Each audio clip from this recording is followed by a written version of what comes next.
Aabot sa 600 delegado mula sa higit 40 mga bansa ang dumalo sa kauna-unahang United Nations Tourism Regional Forum on Gastronomy Tourism for Asia and the Pacific dito sa Cebu.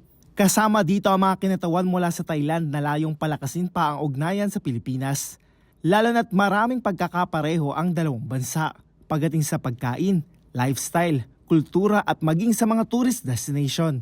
At pagdating sa gastronomy o food tourism, Philippines has a variety of food from different regions. So sinigang, bagoong, chicharon, lechon, and many others.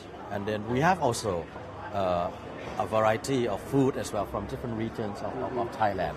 So this we can work together and we could share experiences in promoting the both attract tourists who like to come here. Kaugnay nito, tinitingnan din ang posibilidad na pag-upgrade sa relasyon ng dalawang bansa gaya ng pagkakaroon ng sister cities. I think our relationship has been 75 years already.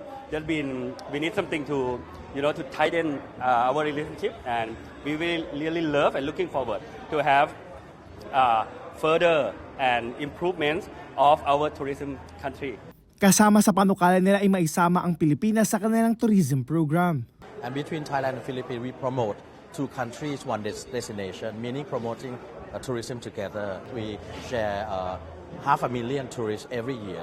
But the key is to attract the tourists from third countries, from the US, from Europe, from Japan, from Hong Kong, to if they come to the Philippines, they should continue to Thailand. At kung sa Thailand naman pumunta ay pwedeng maituloy ito sa Pilipinas. Kaugnay nito, mahalagang bahagi dito ay ang karagdagang air connectivity, gaya ng Cebu-Phuket, El Nido-Samui o Bago-Chiang Mai. Kasama din sa tinututukan ang pagpapalakas ng cruise tourism sa pagitan ng mga diving destination ng dalawang bansa. Rod Lagusad, para sa Pambansang TV sa Bagong Pilipinas.